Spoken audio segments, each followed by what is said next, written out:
بسم اللہ الرحمن الرحیم۔ دیکھتی آنکھوں مسکراتے لبوں آپ تمام دوستوں کو خلوص بھرا سلام۔ انسان دنیا کے گناہوں، دنیا کے جرائم اور دنیا کی غلطیوں کی سزا دنیا ہی میں بھگت کر جاتا ہے۔ ایک شخص کہتے ہیں میں اس کی زندہ مثال ہوں۔ پروفیسر صاحب کی آنکھوں میں آنسو تھے۔ انہوں نے اپنے سفید سر پر مفلر لپیٹا اور ٹیشو سے گالوں کی چھریوں میں سرکتے آنسو پونچھنے لگے۔ آپ کو دنیا میں ایسے بے شمار بزرگ نظر آتے ہیں جن کے چہروں پر انتظار لکھا ہوتا ہے۔ یہ لوگ اپنے کمروں، گھروں کی بالکونیوں، دہلیزوں، گلیوں اور فٹ پاتھوں پر بیٹھ کر دائیں بائیں اوپر نیچے دیکھتے ہیں۔ میں اکثر سوچا کرتا تھا یہ بزرگ دائیں بائیں اوپر نیچے کیا تلاش کرتے ہیں، یہ خلا میں کیا کھوجتے ہیں۔ مجھے اس سوال کا جواب اسی ریٹائرڈ آفیسر نے دیا۔ ان کا کہنا تھا ہم جیسے لوگ موت کے فرشتے کا انتظار کرتے رہتے ہیں، لیکن یوں محسوس ہوتا ہے جیسے ہمارے حصے کی موت ہم سے روٹھ گئی ہے اور ابھی ہماری سزا ختم نہیں ہوئی۔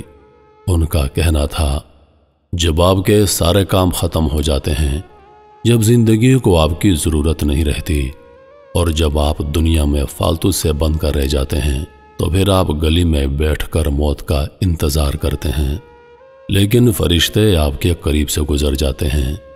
اس وقت آپ کو معلوم ہوتا ہے آپ کی سزا ابھی باقی ہے، ابھی کچھ گناہ، کچھ جرم اور کچھ غلطیاں ایسی باقی ہیں جن کی سزا آپ نے ابھی نہیں بھگتی۔ انہوں نے اپنے یک ٹھنڈے ہاتھوں سے کان رگڑے اور دکھی لہجے میں بولے میں نے بھی زندگی میں ایک ایسی غلطی کی تھی، میں اس غلطی کی 75% سزا بھگت چکا ہوں اور 25% باقی ہے۔ مجھے یقین ہے جب تک میں یہ 25% سزا نہیں بھگتوں گا، دنیا سے رخصت نہیں ہوں گا۔ چنانچہ میں روزانہ صبح گھر سے نکلتا ہوں، صدر جاتا ہوں، وہاں ایک پرانی کوٹھی کے سامنے بیٹھ جاتا ہوں اور شام کو اٹھ کر گھر واپس آ جاتا ہوں۔ وہ دم لینے کے لیے رکے، میں نے وقفے کو غنیمت سمجھتے ہوئے پوچھ لیا کیوں؟ انہوں نے غور سے میری طرف دیکھا اور بولے میں روز وہاں چیخیں سننے کے لیے جاتا ہوں، مجھے یقین ہے جب تک اس گھر سے چیخیں نہیں اٹھیں گی میں فوت نہیں ہوں گا، میری سزا ختم نہیں ہوگی۔ میں نے ان سے عرض کیا جناب مجھے آپ کی بات ابھی تک سمجھ میں نہیں آئی۔ وہ مسکرائے اور مسکرا کر بولے میں پنجاب کے ایک تعلیمی بورڈ کا چیئرمین تھا۔ ایک بار FSC کے پرچے ہوئے، امتحانات سے چند دن بعد مجھے پنجاب کی ایک اعلیٰ شخصیت نے بلا لیا۔ میں ان کے دفتر گیا تو وہاں ملک کے ایک نامور قانون دان بیٹھے تھے۔ میں جو ہی صوفے پر بیٹھا تو اعلیٰ سیاسی شخصیت نے دفتر کو اندر سے کنڈی لگا دی، ٹیلی فون آف کر دیے اور میرے ساتھ آ کر بیٹھ گئے۔ میں اس سلوک پر حیران رہ گیا۔ انہوں نے قانون دان کو بھی قریب بلا لیا اور اس کے بعد گویا ہوئے ہم دونوں کے بچوں نے AFC کے پرچے دیے ہیں۔ ساتھ ہی انہوں نے جیب سے ایک پرچی نکالی، یہ پرچی میز پر رکھی اور دوبارہ بولے یہ ان دونوں کے رول نمبرز ہیں، ہم چاہتے ہیں ان بچوں کے نمبرز اتنے آ جائیں کہ یہ دونوں میڈیکل کالج میں داخل ہو سکیں اور ہمارا یہ کام آپ نے کرنا ہے۔ اعلیٰ سیاسی شخصیت خاموش ہو گئی۔ میں نے ڈرتے ڈرتے عرض کیا جناب میڈیکل کالجوں میں وزیر اعلیٰ کا کوٹا ہوتا ہے، اگر نمبر کم بھی ہوں تو بھی آپ اس کوٹے کے ذریعے بچوں کو میڈیکل کالج میں داخل کروا سکتے ہیں۔ وہ مسکرا کر بولے ہم کر سکتے ہیں لیکن اس سے سیاسی بدنامی کا خدشہ ہے، چنانچہ میں چاہتا ہوں ہمارے بچے میرٹ پر کالج میں داخل ہوں۔ میں نے اس وقت سوچا میں انہیں صاف صاف انکار کر دوں، لیکن سرکاری ملازم بہت کمزور مخلوق ہوتی ہے، چنانچہ میں کمزوری کے باعث مجبور ہو گیا۔ میں نے دونوں بچوں کے پرچے اپنی مرضی کے ایگزامنز کو بھجوا دیے اور ایگزامنز نے انہیں دل کھول کر نمبر دے دیے۔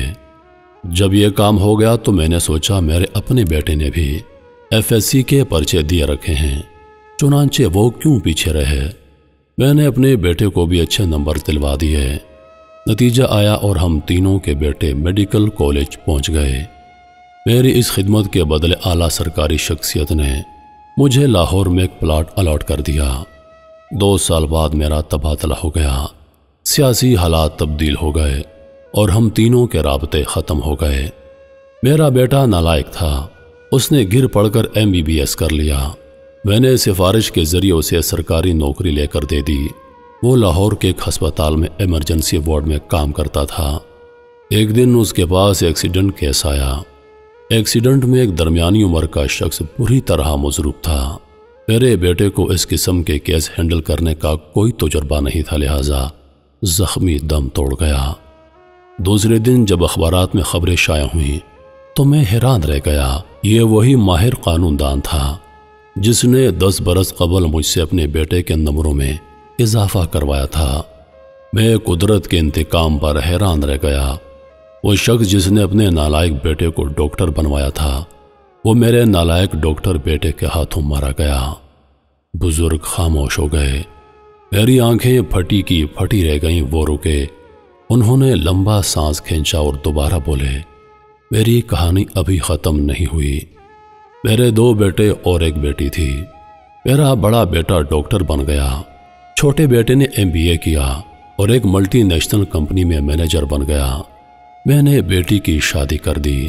داماد نالائق نکلا۔ اس نے میری بیٹی کو تنگ کرنا شروع کر دیا۔ وہ کاروبار کرنا چاہتا تھا۔ میں نے بیٹی کی تکلیف کو دیکھتے ہوئے وہ پلاٹ بیچ دیا اور یہ رقم میں نے اپنے داماد کو دے دی۔ داماد نے رقم کاروبار میں لگائی، نقصان ہوا اور سارا سرمایہ ڈوب گیا۔ میرے دوسرے بیٹے کو ایک دن سینے میں درد ہوا۔ ڈاکٹروں کے پاس لے کر گئے تو پتا چلا کہ اس کے دل کی ایک رگ بند ہو چکی ہے۔ میرا بیٹا اسے لاہور کے ایک مشہور کارڈیالوجسٹ کے پاس لے گیا۔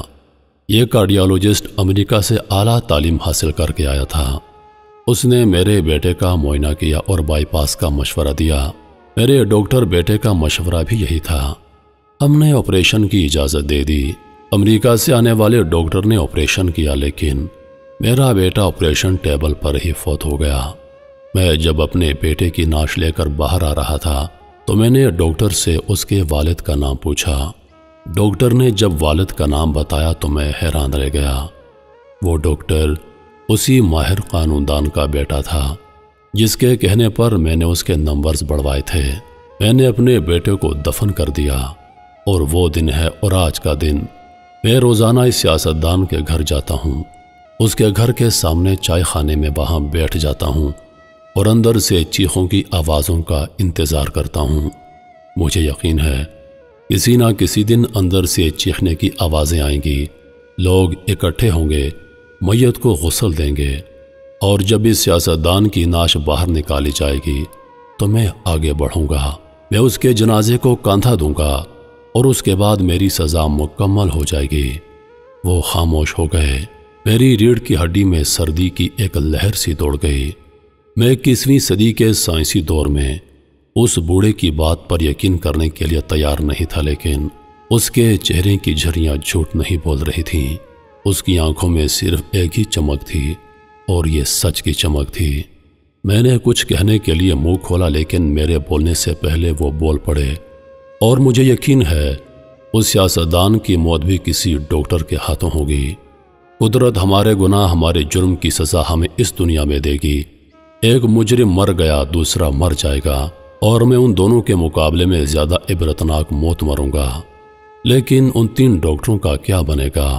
وہ رکا، اس نے لمبا سانس لیا اور بولا، میرا بیٹا بھی ٹھیک ٹھاک صحت مند ہے، اسے حکومت میں چند اچھے دوست مل گئے ہیں اور وہ لاہور کے ایک بڑے ہسپتال کا ڈپٹی سپرنٹینڈنٹ بن گیا ہے۔ قانون دان کا بیٹا ملک کا مشہور کارڈیالوجسٹ بن چکا ہے، جبکہ سیاستدان کا بیٹا چوٹی کا سرجن بن چکا ہے۔ یہ صرف میں جانتا ہوں کہ یہ تینوں نالائق ہیں اور ان کی مشہوری کی وجہ میڈیا اور سیاسی رابطے ہیں۔ چنانچہ میں اکثر سوچتا ہوں ہم تینوں مجرم عبرتناک انجام کا شکار ہو کر مر جائیں گے، لیکن قدرت نے ان 3 ڈاکٹرز کو کس سے انتقام لینے کے لیے بچا رکھا ہے؟ ہم لوگ کس کس سے اپنی نالائکی کا بدلہ لیں گے؟ بزرگ خاموش ہو گئے۔ بے شک برائی کا انجام برائی ہے۔ انہی لفظوں کے ساتھ میں اجازت چاہوں گا، اس امید کے ساتھ کہ سانسوں نے وفا کی، تو اگلی بار ایک اور ویڈیو لے کر آپ کی خدمت میں حاضر ہوں گا۔ تب تک کے لیے خدا حافظ۔ اللہ پاک آپ سب کا حافظ و نگہبان۔